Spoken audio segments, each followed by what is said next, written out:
간밤에 서울 동작구 상도동에 위치한 유치원 건물이 갑자기 기울어지는 사고가 발생했습니다. 공동주택 공사장을 바치던 집안이 붕괴하면서 인근에 있던 4층짜리 유치원 왼쪽 건물이 허물어졌고 이로 인해 약 20도가량이 기운 건데요. 네, 무엇이 문제이고 또 어떻게 대처를 해야 하는지 오늘 한국지방공학회 지방공학연구소의 류기정 연구소장 모시고 자세한 이야기 나눠보도록 하겠습니다. 어서 오세요. 네, 안녕하십니까. 자, 가산동에 이어서 또 한 번의 이 붕괴 사고인데요. 지금 붕괴 위험에 처해 있는 그 유치원 건물이 지하 1층에 지상 3층 규모입니다. 말씀드린 대로 20도 정도가 기울었다고 하니까 상당히 많이 기운 건데 현재 상태의 심각성을 좀 먼저 짚어볼까요? 예, 건물 기울기는 보통 1도에서 2도 정도 기울기가 시작되면은 예. 건물이 균열이 가기 시작하거든요. 1, 2도만 돼도. 네네, 그렇습니다. 그런데 지금 5도 정도 건물이 기울기가 시작되면은 예. 붕괴 위험이 시작되는 기준이라고 볼 수 있겠습니다.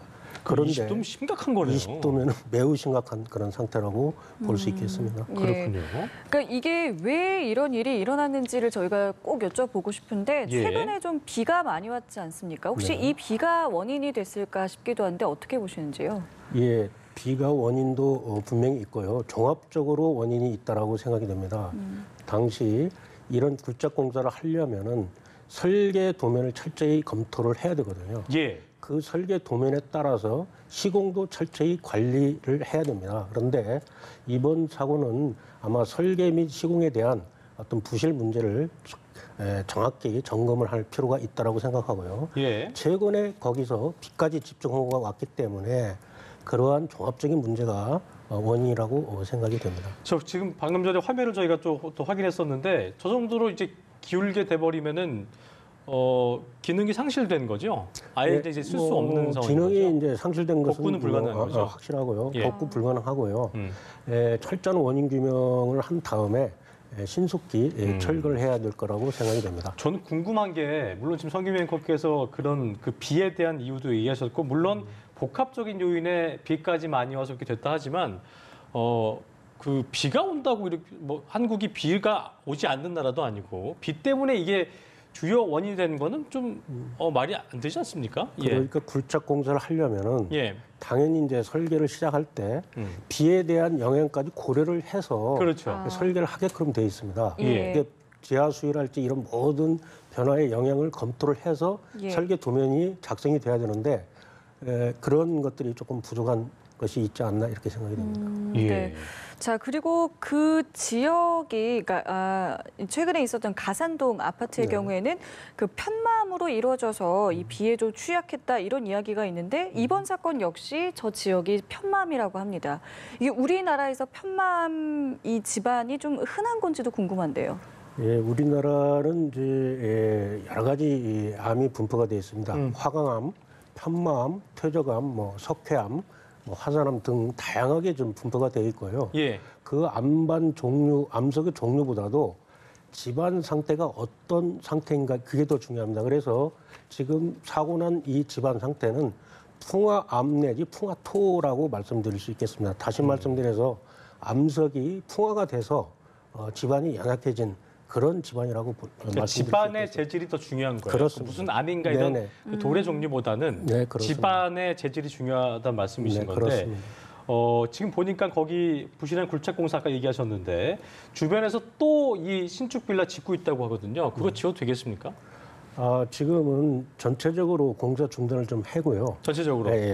하고 그다음에 전체적인 주변에 구조물에 대한 안전 점검을 철저히 지금 먼저 체크를 해야 될 것으로 생각됩니다. 말씀하신 대로 이 신축 빌라를 중단을 하고 안전 점검을 해야 한다고 말씀하셨는데 점검 이후에 이게 좀 짓는 게 좀 안 좋다라는 결론이 나오면은 이거 완전히 그냥 다 무산이 돼야 되는 건지도 궁금한데요. 네, 뭐 그런 가능성도 배제할 수 없지 않습니다. 예.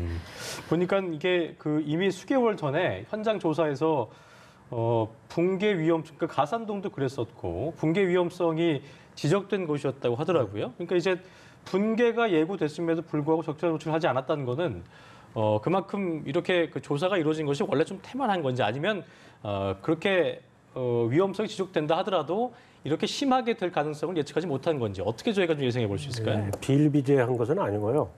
이러한 공사 붕괴 징조가 있을 때 관리감독청에다가 보고를 했을 때 예. 철저한 관리 안전 점검이 뒤따랐어야 되는데 아마 이번 공사 현장에서는 아마 그런 게 좀 미흡했던 것 같습니다. 그렇군요. 예.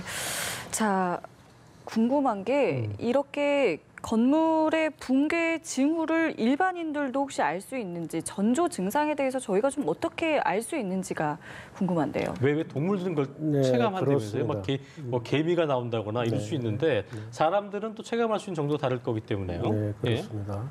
보통 이제 건물 내에서는 문 틈이 뒤틀린다든가 문이 잘 닫혀지지 않는다든가 뭐 이런 멀쩡했던 문이 네, 예. 그런 현상이 좀 일어날 수 있고요. 그다음에 도로 같은 경우에는 도로가 이렇게 치마가 발생했다는 크랙이 좀 갔다든가. 크랙이요, 그렇죠. 그다음에 아파트 단지 같으면은 이제 화단에 그 경계석 같은 게 이제 이렇게 있습니다. 예. 이런 경계석이 치마가 생겼다든가 그래서 뒤틀려 있다든가. 안 맞는 예, 안 맞는 균형이 안 맞는다든가. 그런 것이 있으면은 빨리 관리감독청에 보고를 하는 게 제일 좋다고 생각합니다. 여기 지금 그 사고가 발생한 지역이 좀 오래된 지역인가요? 네. 그렇죠. 그렇기 때문에 저희가 보다 보면 이제 뭐 그 신도시 이외에 원래 있던 지역에서는 저런 아까 말씀하신 뭐 크랙 현상 같은 거는 뭐 심심찮게 볼 수 있기 때문에 이게 심각한 건지 아닌 건지를 또 판단하기 쉽지 않거든요. 이제 이렇게 보셔야 됩니다. 이제 도심지 개발은 상당히 이제 점점 땅이 없으니까 그 언덕백이랄지 이런 데까지 올라가서 예. 도심 개발을 하게 되는데요. 예. 특히 이제 상도동 지역은 이 공사 현장도 마찬가지지만은 높은 옹벽을 쌓습니다. 옹벽. 예, 옹벽이 지금 무너져가지고 이 사고가 난 원인으로 보고 있거든요. 예. 이런 옹벽을 쌓고 경사지에 대한 안전 위험이 상당히 심각하기 때문에 특히 상도동 같은 언덕백이 이런 땅 이런 데는 고저가 좀 이렇게 심한 그렇습니다. 곳. 예, 상당히 경사지 같은 데는 안전 점검이 철저히 관리 감독을 해야 될 것으로 생각이 됩니다. 예. 그렇죠.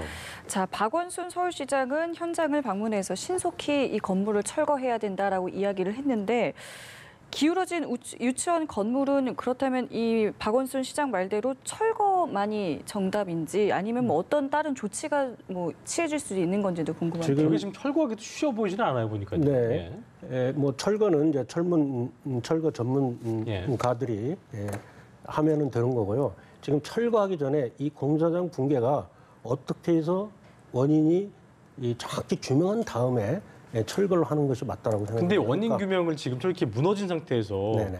사람이 해야 되잖아요. 네. 그것도 위험한 거 아니에요? 2차 붕괴라든가 그런 게 있을 수 있지 그건 않겠습니까? 이제 전문가들이 지금 공사 현장에 공사 작업 일지가 있을 겁니다. 거기에 공사를 하면서 쭉 그 측정한 계측 데이터가 있을 겁니다. 이런 것들을 전문가들이 종합적으로 검토를 해서 원인 규명이 빨리 이루어지고 그다음에 기능 상실한 건물 어린이집은 뭐 철거를 해야 될 것으로 생각합니다. 알겠습니다. 박사님의 말처럼 그 여러 전문가분들이 지금 이제 그쪽 가가지고 얘기하는 게 공사적 옹벽 붕괴로 기울어진 이 유치원 건물의 기둥이 다 파괴가 돼버려서 앞으로 복구가 불가능한 것으로 전해지고 있는데 일단 현장을 찾은 전문가들의 말부터 저희가 좀 들어보겠습니다. 지금 이제 조사를 하고 있습니다만은 이제 어떤 그 붕괴가 일어났을 때 비가 많이 와서 이제 그 비의 영향도 있을 것이고요. 공사할 때 그 부적정하게 공사한 부분도 있을 거예요. 그래서 그거는 우리가 지금 설계 도면이라든가 지금 집안 상태를 다시 이제 조사를 하고 있고요. 이거 조사가 끝난 다음에 우리 사고조사위원회가 구성이 되고 요거를 이제 정밀하게 조사를 해서 다시 이제 말씀을 드릴 것이고요. 기울어져 있는 건물이요. 그 안반 위에 이렇게 이제 세워져 있는 건물이라면은 큰 문제가 없는데 그 아래가 지금 성토 흙을 쌓아서 다진 다음에 지은 집안이기 때문에 아래쪽에서 기초의 지지력이 상실됐다면 저거는 이제 복구하기는 어렵다 이렇게 판단이 됩니다. 부원의 말씀을 드리면은 지금 현재 기울어진 건물의 기둥이 다 파괴된 상태입니다. 그 다음에 그 저쪽에 건물부 쪽에 1층의 기둥도 지금 크게 파손이 돼 있고요. 그래서 저 건물은 사용이 불능하다라고 말씀드리고 아까 말씀드린 저쪽 예. 자, 함께 보셨는데 일단 그 아까 말씀하신 대로 그 성토를 쌓고 그 위에 이제 옹벽을 쌓은 게 무너진 건데 결과적으로 그 지금 상황은 지금 기울어진 상황을 봐도 저거는 뭐 다시 복구하기 쉽지 않겠다라는 싶은 생각이 들고, 근데 저 부지가 상당하기 때문에 일단은 뭐 붕괴를, 그러니까 원인을 파악한 뒤에 그 다음에 철거를 한 게 맞다 보셨는데, 일단 이렇게 최근 들어서 공사 현장 인근 집안이 붕괴한 사고가 잇따르고 있기 때문에 좀 우려가 되고 있는 상황인데요. 건물의 안전을 뭐 어떻게 보면 기초적인 질문될 수 있겠는데, 건물의 안전을 어떻게 챙겨야 되는 게 가장 맞는 건가요?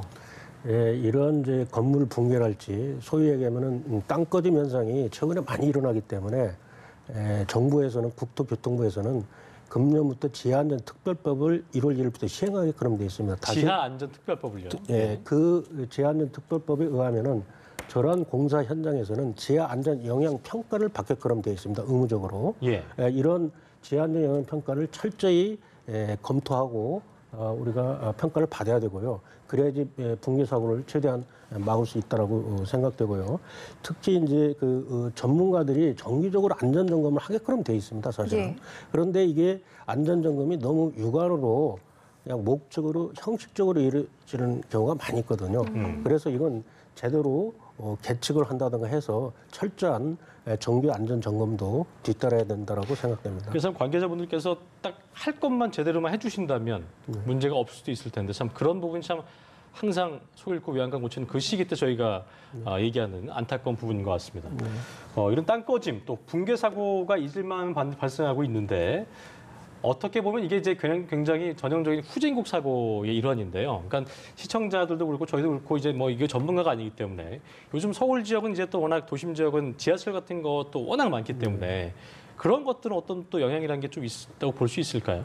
예, 방금 말씀드린 대로 금년 1월 1일부터 지하안전 영향 평가를 받아야 되거든요. 그 평가를 할 때 철저한 설계에서부터 시공의 모든 것을 검토를 해가지고 평가해서 인정을 해줘야지 공사를 하게끔 법이 지금 제정이 돼 있거든요. 근데 그거를 제대로 하려면 시간이 오래 걸리나 보죠? 뭐 그렇게 많이 걸리지는 않습니다. 보통 이제 설계 도면이 오면은 평가사가 전문가의 평가사에 의해서 그 설계 도면이 잘 됐는지 못 됐는지를 쭉 점검을 하고요. 그 다음에 그 설계 도면으로 인해서 시공을 할 때 시공의 철저한 관리를 할 수 있도록 지하안전 영향 평가에 전문가가 평가 하도록 그렇게 되어 있습니다. 네, 알겠습니다. 예. 저희 오늘 말씀 여기서 마무리 짓겠습니다. 지금까지 한국지반공학회 지반공학연구소의 류기정 연구소장과 함께 이야기 나눠봤습니다. 네. 오늘 말씀 고맙습니다. 고맙습니다. 고맙습니다.